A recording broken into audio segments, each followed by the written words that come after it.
जो आपको बेहद प्रिय है, बहुत अच्छा लगता है, लेकिन वह रोज आपको मिलने लगे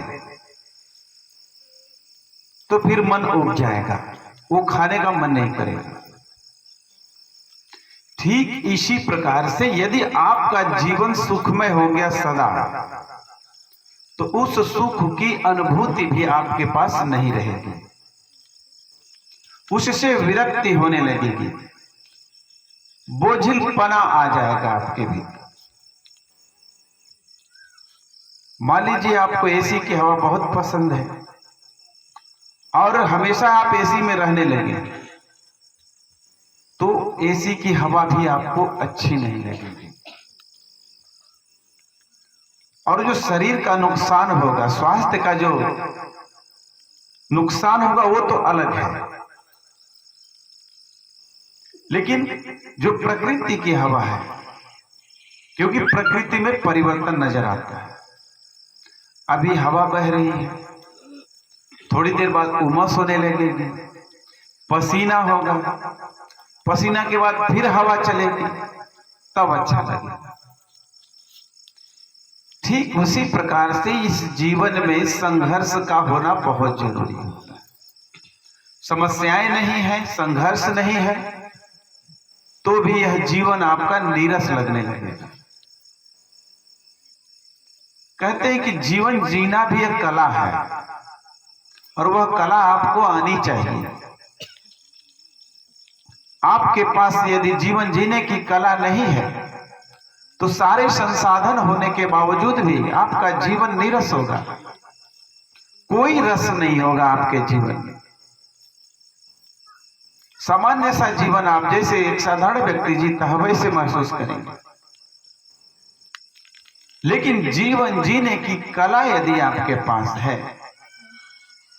तो थोड़े संसाधनों में भी अच्छी जिंदगी आप जी सकते हैं। और वह कला कहां से आएगी? धर्म से, अध्यात्म से, सत्संग से। एक हमारे मित्र थे, कह रहे थे कि हम तो पूजा करके बहुत थक गए, अब भगवान पर से विश्वास उठ गया है, धर्म कर्म की बातें जो भी है सब बेकार की बातें हैं, अब मैंने भगवान की भक्ति छोड़ दी है, अब मुझे भगवान पर भरोसा नहीं रहा। आप ये बताइए कि भगवान आकर आपका हल जोतेंगे, आपका हल चलाएंगे? आपका एडमिशन करा दिया गया स्कूल में, तो क्या भगवान आकर पढ़ाई करेंगे? आप पढ़ाई नहीं करते हैं, फेल हो जाते हैं, तो भगवान का दोष देते हैं कि भगवान हमें फेल कर दिए। फिर आप कहते हैं कि भगवान कुछ भी नहीं है। भगवान आपकी परीक्षा आकर देंगे, भगवान आपकी पढ़ाई करेंगे, क्या करेंगे बताइए? क्या भगवान आपकी फसल तैयार करेंगे? भगवान आपका हल चलाएंगे? कर्म तो आपको करना ही होगा। धर्म क्या है? धर्म आपको एक राह दिखाता है। धर्म और कर्म दोनों बातें समझने की है।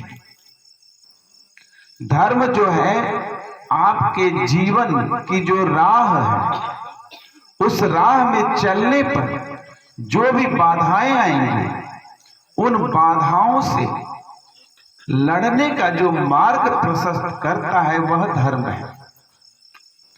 धर्म आपको रास्ता बताता है और कर्म आपको मंजिल तक ले जाता है।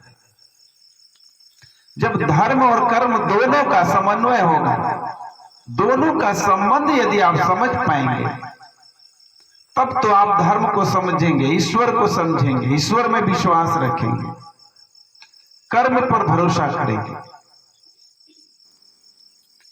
धर्म नीति है, धर्म ज्ञान है, धर्म बुद्धि है, धर्म विवेक है।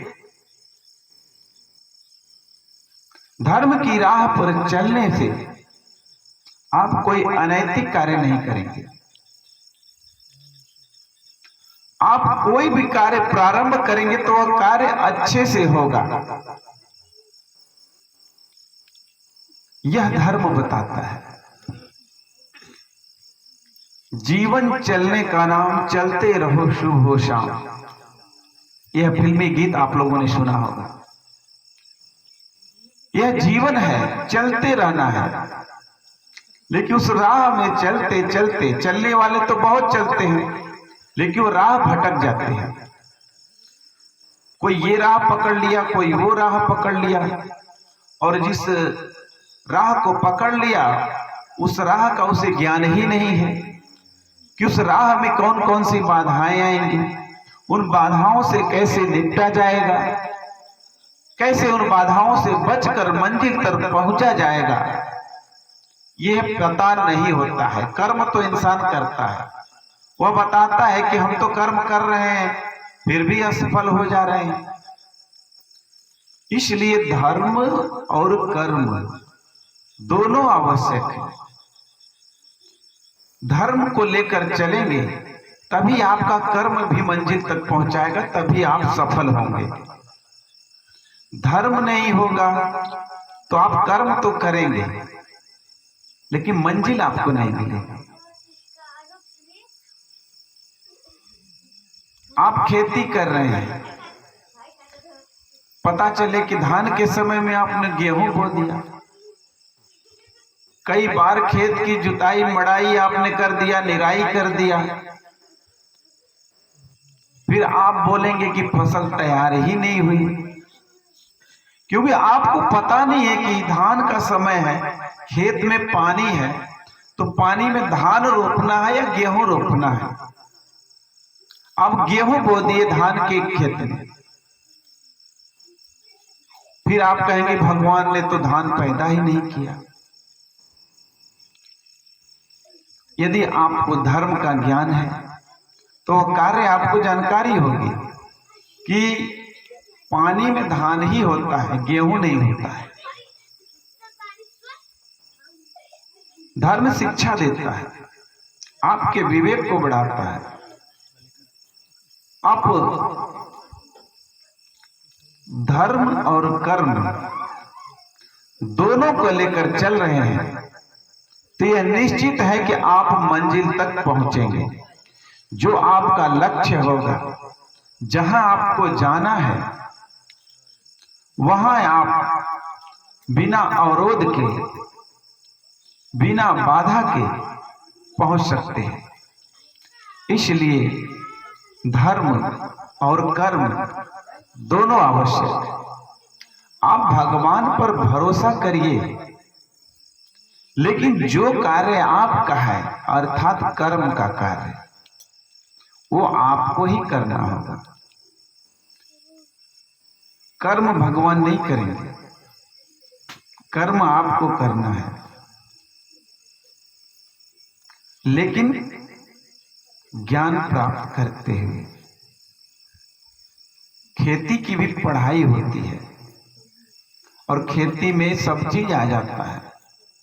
दुग्ध उत्पादन है और जितने भी व्यवसाय हैं वह खेती में ही आता है। जो भी गांव से जुड़े हुए व्यवसाय हैं, जो भी कृषि कार्य हैं, उसमें सारे उत्पादन जो कृषि से ही जुड़े हुए हैं, चाहे मिट्टी हो, चाहे पेड़ पौधे हो, वनस्पति हो, इसकी पढ़ाई होती है। कृषि विज्ञान, पहले हम लोग पढ़ा करते थे, कृषि विज्ञान की किताब आती थी, उसमें किस प्रकार के हल होते हैं, कितने प्रकार का ट्रैक्टर होता है, कैसे उसकी जुताई होती है, कैसे मड़ाई होती है, कैसे निराई होती है, कैसे मेड़ बनाई जाती है, कब कब कौन फसल बोई जाए, किस मिट्टी में कौन सी फसल बोई जाए, मिट्टी का शोधन कैसे होता है, बीज का शोधन कैसे होता है, ये सारी चीजें पढ़ाई जाती थी। तो हर कार्य का करने के लिए आपके पास ज्ञान होना चाहिए। आप श्रम तो करते हैं, लेकिन आपके पास वह श्रम करने का तरीका नहीं पता है, ज्ञान नहीं है, तो श्रम भी अधिक होगा और पैदावार भी कम होगी। जिनको टेक्निक पता है, जैसे बहुत बड़ा पत्थर है, उसको ले जाना है, तो आप चाहेंगे कि हम उसको उठा कर ले जाएं तो नहीं जाएगा, आप चाहेंगे उसको हम घसीट कर ले जाएं तो नहीं जाएगा। लेकिन आपको टेक्निक पता है, तो बेलन दो गोल गोल बेलन पे रख के उसको अगर धक्का देते हैं, पुश करते हैं, तो काफी दूर तक वो चला जाएगा।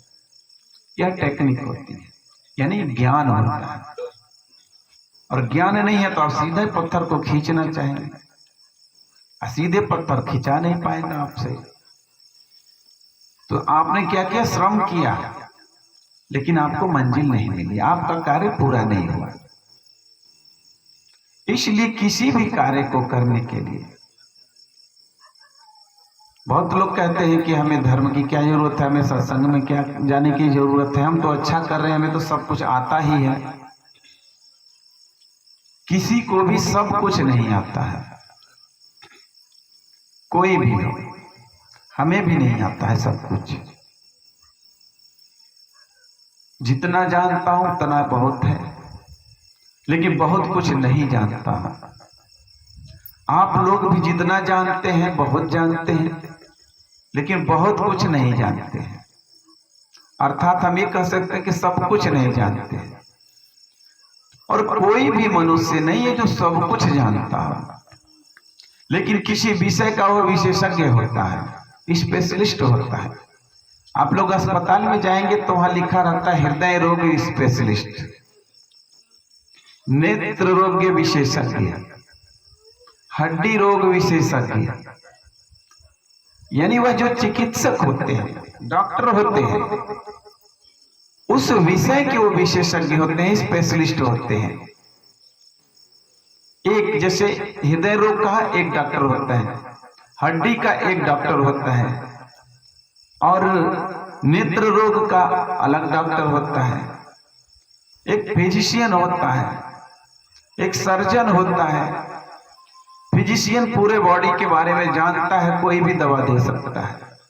जो सर्जन होता है वह केवल चीर फाड़ कर सकता है, ऑपरेशन कर सकता है, वो उसका स्पेशलिस्ट होता है।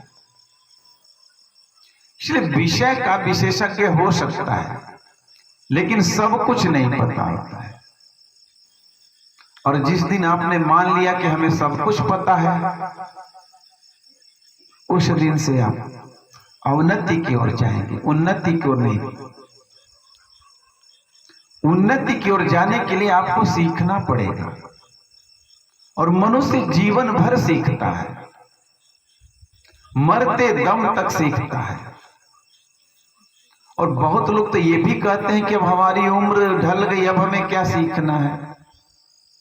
नहीं, सीखना है। आप बिस्तर पे भी पड़ गए, बुढ़ापा आ गया, तब भी आपको सीखना है कि बुढ़ापे में कैसे रहना होता है। यदि आपको बुढ़ापे में रहना नहीं आता है, तो बेटे बहू आपको चैन से रहने नहीं देंगे। युवावस्था में कैसे रहा जा सकता है, बालपन में कैसे रहा जा सकता है, बुढ़ापे में कैसे रहा जा सकता है, यह भी गुण सीखना है। नहीं, लोग बातों बातों में कहते हैं कि अरे अब तो बेटे बहुत बड़े हो गए, अब हम लोगों को क्या कहना है, ऐसे नहीं बोलना है, वैसे नहीं बोलना है, अब हमारी क्या जरूरत है। अब पता चला कि बच्चे 50 साल के हो गए, तब भी बूढ़े अपनी ही रट लगाए होते हैं कि नहीं ऐसे करना है। बच्चे 50 साल के हो गए तो समझदार हो गए हैं, अपने विवेक से वो घर का कार्य कर सकते हैं, आप उनको बाध्य न करिए। लेकिन 80 वर्ष की वृद्धावस्था में 50 वर्ष के अपने बेटे को जो व्यक्ति अपना हक जता कर कि मैं पिता हूं और मैं जो कहूंगा वही होगा, वही सही है, तो वहां पर आपको वो सकारात्मक प्रतिक्रिया नहीं मिलेगी बेटे की तरफ से, बहू की तरफ से। आप 80 साल की अवस्था में हैं और बेटा 50 वर्ष की अवस्था में है, तो समझिए कि वह मैच्योर है, वह सब कुछ कर सकता है। फिर उसे आप गाइड करने का प्रयास मत करिए। यदि आप उसे गाइड करने का प्रयास करते हैं, वहीं पर विरोधाभास होता है, वहीं पर टकराहट होती है,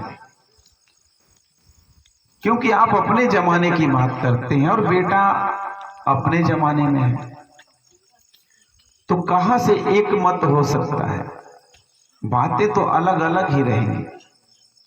इसलिए जब हम युवा हैं, हमारा परिवार में शादी विवाह नहीं हुआ है, तो हमें कैसे रहना है घर में?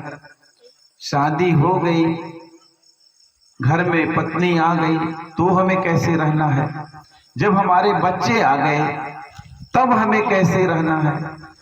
फिर जब हमारा बुढ़ापा आ गया, तब हमें कैसे रहना है? ये भी सीखना है।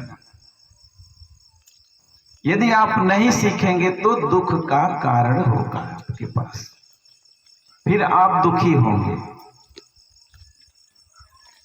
एक परिवार चलाना भी, परिवार में तालमेल बनाकर रहना भी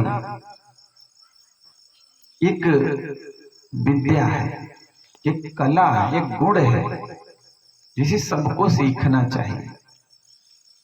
घर में बच्चों का मार्गदर्शन कैसे हो? आजकल बच्चों की देखभाल कोई नहीं कर रहा है। बच्चे कहाँ जा रहे हैं, क्या कर रहे हैं, माता पिता से कोई मतलब नहीं है। फिर जब बच्चा बिगड़ जाता है, तब कहते हैं कि मेरा बच्चा बिगड़ गया। बच्चे की देखभाल करना भी एक ज्ञान की चीज होती है, समाज से सीखने की चीज होती है कि हम बच्चे की देखभाल कैसे करें, देखभाल कैसे की जाती है, बच्चे से कैसे व्यवहार किया जाए, बच्चे से कैसे बात किया जाए, कौन अनुचित बात है उस पर रोक लगाया जाए, कौन अच्छी बात है उस पर प्रोत्साहित किया जाए। जैसे बच्चे ने कोई अच्छी बात बोला तो उसकी तारीफ करिए वहां पर। अब बच्चा कोई गलत बात बोलता है तो वहीं टोक दीजिए, तो उसको समझ में आएगा कि यह गलत है, यह हमें नहीं बोलना है। लेकिन जब बच्चा गलत बात बोलता है तो लोग हंसते हैं, उन्हें अच्छा लगता है, क्योंकि बच्चों की भाषा जो होती है मीठी होती है, तो बोलते हैं तो अनुचित भी बोलते हैं तो अच्छा लगता है। लेकिन नहीं, वहां डांटना नहीं है, तब भी उनको बताना कि नहीं बेटा यह गलत बात है, ऐसे नहीं बोलना है। लेकिन लोग हंसी में उड़ा देते हैं, और जब बच्चा फिर उन्हीं को उड़ाने लगता है तब उनको पता चलता है। फिर कहते हैं कि अगर उसी समय हम डांटे होते तो आज यह नौबत न आती, आज यह दिन देखने को न मिलता। मोबाइल सबसे खतरनाक चीज हो गया है आजकल बच्चों के लिए। मोबाइल में अच्छी भी चीजें हैं, बुरी भी चीजें हैं। दुनिया की सारी अच्छाइयां मोबाइल में भरी हुई हैं, दुनिया की सारी बुराइयां मोबाइल में भरी हुई हैं, और बच्चे को नहीं पता होता है कि क्या अच्छा है क्या बुरा है, क्योंकि गलत चीजें अपनी ओर बहुत तेजी से आकर्षित करती हैं, और जो अच्छी चीज होती है उसमें जाने का मन नहीं करता। उदाहरण के तौर पर देख लीजिए, दारू पीने लोग 4 किलोमीटर 5 किलोमीटर जाते हैं, और दूध घर पे रखा रहता है तो भी भूल जाते हैं। अगर घर का माता जी या पत्नी कोई भी पूछता है, जिसका जो भी घर में जगह हो, पूछता है कि दूध आपने पी लिया, या बेटे से पूछते दूध दिया ही नहीं, हम तो भूल गए। दूध पीना लोग भूल जाते हैं, लेकिन दारू पीना नहीं भूल पाते, जबकि जाना पड़ता है 3-4 किलोमीटर, 83 से आगे जाना पड़ता है, इधर चीतमपुर जाना पड़ता है, वहां जाके दारू ले आते हैं, लेकिन घर पर रखा हुआ दूध नहीं पी पाते। यानी जो अच्छी चीज है वह अपनी ओर उतना आकर्षित नहीं करती है जितना कि गलत संगति, गलत बात, गलत विचारधारा। सत्संग में देखिए कितने लोग हैं, 50 लोग होंगे, 40 लोग होंगे। ये पर नाच होती तो कम से कम 200-400 लोग होते। यानी बुरी चीज अपनी ओर बहुत तेजी से आकर्षित करती है, अच्छी चीज की ओर जाना पड़ता है। इसलिए आपको सीखना है, बच्चे को कैसे पालना है यह भी सीखना है। एक कुम्हार जो बर्तन बनाता है, अब ये बताइए कि वह केवल सांचा बना के छोड़ दे, ऊपर जाकर वह चाहे घड़ा हो चाहे कुल्हड़ हो जो भी बनाता है, क्या वह सही आकार में बन पाएगा? जब तक वह पूरा मैच्योर होकर तैयार नहीं हो जाता तब तक कुम्हार का हाथ चलता रहता है, अलग अलग शेप देता रहता है, तब जाके खूबसूरत सा बर्तन तैयार कर पाता है। उसी तरह से आपको बच्चे को एक खूबसूरत बच्चा बनाना है। खूबसूरत का मतलब केवल फेयर लवली लगा के साबुन से रगड़ के धुलने से नहीं, खूबसूरत का अर्थ होता है उसका व्यक्तित्व चमकता हो, दूर से ही लोग देखें तो कहें कि वाह वह लड़का आ रहा है, वह बच्ची आ रही है, कितना टैलेंट है उसके भीतर, कितना ज्ञान है उसके भीतर, कितना विवेक है, बातों में कितनी शालीनता है, कितना मृदुभाषी है। लोग यह कहते फिरे, लोग ये ना कहें कि वो नशेड़ी आ गया, वह दारूबाज आ गया, वह चोर आ गया, यह न कहने पाए। तो वह सुंदर होगा जिसकी तारीफ सब लोग करें, और जिसकी आलोचना सब लोग कर रहे हैं वो सुंदर कैसे हो सकता है? केवल सुंदर नयन नक्श से व्यक्ति सुंदर नहीं होता है, सुंदर व्यक्तित्व होना चाहिए, सुंदर विचारधारा होनी चाहिए, तब वह सुंदर होता है। घर पे बच्चा छत पर कितनी देर ऊपर गया, बिटिया है, मां की जिम्मेदारी होती है। बिटिया छत के ऊपर गई है तो किस काम से गई है,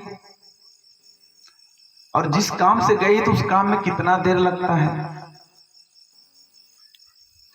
उतने देर के बाद अगर वो नहीं आ रही है तो आप तुरंत पहुंच जाइए, या नीचे से ही आवाज लगा दीजिए, बेटा क्या कर रहे हो, बेटा हिल जाएगा। बच्चा बाथरूम में जा रहा है, बाथरूम का एक समय होता है, टाइमिंग होती है, कितना समय बाथरूम में दिया जा सकता है। उसे ज्यादा अगर समय दिया जा रहा है तो वहां टोकिए। हो सकता है बच्चे को कोई प्रॉब्लम हो, तकलीफ हो, वह शर्म के मारे बता भी न रहा हो, तो उसे टोकिए, पूछिए। बिटिया स्कूल गई है तो स्कूल का टाइमिंग क्या है, कितने बजे जाना है, कितने बजे आना है। उस टाइम से अगर विलंब हो रहा है तो आप सचेत हो जाइए कि बिटिया कहां जा रही है। कभी काल के बिटिया यदि बहाना बना दी कि मैं सहेली के पास गई थी, तो सहेली के पास हर बार तो नहीं जाएगी। अगर हर बार अपने सहेली के पास जा रही है तो भी गड़बड़ है। आप इस पर ध्यान दीजिए। युग बहुत बदल चुका है, हमें बच्चों की केयर करनी है। यह गार्जियन की, माता पिता की पूरी जिम्मेवारी है, नहीं तो 12 साल की अवस्था में बच्चे बिगड़ जा रहे हैं। और एक बात बहुत ही महत्वपूर्ण बता रहा हूं, जिसे आप लोग गांठ बांध लीजिए। और जितने भी भाई बहन यदि मेरे इस सत्संग प्रवचन को सुन रहे हैं, मेरी बातों को गौर से ध्यान रखिएगा कि आजकल जितनी भी घटनाएं हो रही हैं बच्चियों के साथ, उस घटना में 90% रिश्तेदार या दोस्त ही सम्मिलित पाए जा रहे हैं। रिश्तेदारों से हमेशा बच के रहिए, सतर्क रहिए। बेटी को अगर कहीं स्कूल भेजना है, कहीं भी भेजना है, बहुत विकट परिस्थिति में ही आप किसी के साथ भेजिए, चाहे वो आपका कितना खास रिश्तेदार ही क्यों ना हो सके तो आपका काम बिगड़ जाए, लेकिन आप जाइए, बेटी का काम करा के खुद लेके आइए। रिश्तेदारों से एकदम सतर्क रहना है। बहुत घटनाएं हो रही हैं रिश्तेदारों से, और बच्ची जो होती है उसको भविष्य का पता नहीं होता है, उसका भविष्य चौपट हो जाता है। और एक बार यदि लांछन लग गया तो उसकी पूरी जिंदगी बर्बाद हो जाती है। रिश्तेदारों से सतर्क रहिए, पास पड़ोसियों से सतर्क रहिए और घर में दोस्तों से सतर्क रहिए। लोग सोचते हैं कि मेरे बेटे का दोस्त आया था, 2-3 दोस्त आए थे, आराम से खा रहे हैं। फिर यहां तक हमने देखा कि दोस्तों को बुलाकर घर पे लोग दारू पिलाते हैं। बाबूजी तो कहा करते थे कि दोस्ती दूर से है, लड़कों की या किसी भी जेंट्स की दोस्ती घर के भीतर नहीं होनी चाहिए। अब उनका मान सम्मान करिए, लेकिन घर के बाहर करिए। घर के भीतर भी विशेष परिस्थिति में ही किसी पुरुष का, पराये पुरुष का आगमन होना चाहिए। यहां तो कोई रिश्तेदार आ जाता है, एकदम घर के अंदर लोग ले जाते हैं, लास्ट वाले घर के कोने में वहां बिठाते हैं। रिश्तेदारों से बहुत खतरा है, दोस्तों से बहुत खतरा है। दोस्त आते हैं, अपने दोस्त के घर जाते हैं, लेकिन उनकी निगाह बहन बेटियों पर रहती है और घर के सदस्य ये सोचते हैं कि वह तो मेरे बेटे के दोस्त है। बहुत ही गुड़ बात बता रहा हूं, हमेशा जीवन में इसको गांठ मान लीजिए। सतर्कता आपके जीवन को सुरक्षित रखेगी। बच्चों को पता नहीं कि उनका भविष्य कहां जाएगा, क्या होगा। गलती कर बैठे तो आगे क्या होगा उनको नहीं पता होता है। लेकिन गलतियों के 20% जिम्मेवार बच्चे होते हैं, 80% जिम्मेवार गार्जियन होते हैं। इस अवस्था में आपको ध्यान रखना होगा। आप केयर करिए अपने बच्चे के ऊपर, हमेशा ध्यान रखिए, चाहे बेटी हो चाहे बेटा हो। और कोई भी अनुचित कार्य जो होता है उसमें भय बहुत ज्यादा होती है। एक हमारी जानने वाली महिला थी, वो पति नौकरी करते थे और रहती थी अकेले, झोपड़ी बना के, उनका घर अभी नहीं बना हुआ था और इंटीरियर में, गांव से दूर घर था।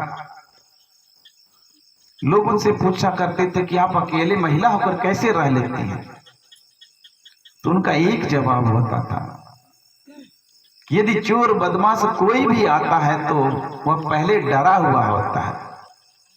अगर कोई चोरी करने जाता है, थोड़ा सा पत्ता भी सरसराता है तो उसका हृदय कांप जाता है कि कहीं कोई आ तो नहीं रहा है। इसलिए जो गलत कार्य करेगा वह पहले से ही डरा होगा। यदि आप दबाव में भी हैं तो टोक दीजिए, उसका कदम वहीं रुक जाएगा, उसकी हिम्मत नहीं होगी आगे बढ़ने की। आपने देखा होगा गाड़ी के भीतर, चाहे जीप हो, बस हो, वहां भी लोग शैतानी करने से बाज नहीं आते। माता बहनें चुपचाप बर्दाश्त करती हैं, लाज के मारे, शर्म के मारे वो छेड़खानी करते जाते हैं, वो बर्दाश्त करती जाती हैं, सिर्फ इसलिए कि लोग क्या कहेंगे अगर मैं बोल दी तो। नहीं, आपको बोलना है, लोग क्या कहेंगे। वो डरा हुआ है, यदि आपने वहां बोल दिया तो 4 लाठी उसके ऊपर पड़ जाएगी। ये समाज तो देखता है कि कोई छेड़ते हुए पकड़ा तो जाए, हाथ साफ करने के लिए 4 लोग पहले से तैयार रहते हैं। आपको बोलना है वहां पर, आपको सब्र बर्दाश्त नहीं करना है, गलत का तुरंत विरोध करना है। थोड़ा सा आपको कष्ट होगा, थोड़ी सी आपको झिझक होगी, लेकिन कोई छेड़छाड़ कर रहा है तो तुरंत बोल दीजिए। बच्चियों को बताइए, कोई बहुत दुलार प्यार कर रहा है तो दुलार प्यार करने का भी एक तरीका होता है, एक जगह होती है। अगर छोटी छोटी बच्चियों के साथ बहुत से गलत विचारधारा के लोग भी दुलार प्यार करने जाते हैं और उनकी नीयत खराब होती है। बहुत ऐसे केसेस पाए गए, टॉफी बिस्कुट देकर फुसलाते हुए बच्चों के साथ गलत हरकतें की गई हैं। बच्चों को भी बताइए, बच्चों को सिखाइए कि गलत क्या है और जो एक तरीका होता है वह क्या होता है। बच्चे को, छोटा बच्चा हो, बच्ची हो, उसको पता होना चाहिए।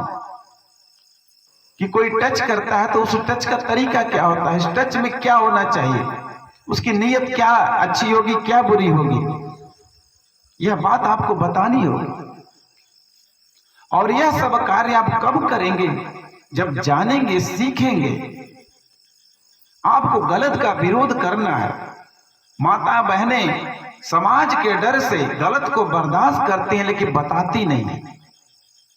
अगर आपके साथ गलत हो रहा है, हो गया, तो एक बार थोड़ी सी आंच लगेगी, एक बार थोड़ा सा बुराई होगी, लेकिन पहली बार में यदि आपने विरोध कर दिया, बता दिया, तो बहुत बड़ी गलती होने से बच जाएगी। लेकिन यदि पहले ही गलती को आपने दबा दिया तो गलती बढ़ती ही जाएगी और हो सकता है बहुत बड़ी गलती हो जाए, फिर आपसे कंट्रोल नहीं हो पाएगा। इसलिए पहले ही थोड़ा सा आपको झिझक होगी, थोड़ा अवरोध आएंगे, लेकिन पहले ही विरोध कर दीजिए, पहले ही बता दीजिए। यह हमें सीखना है। आप ये मत कहिए कि हमने सब कुछ सीख लिया, हमें तो सब कुछ ही आता है। किसी को सब कुछ नहीं आता। एक बार प्रेम से बोलिए श्री वृंदावन बिहारी लाल की।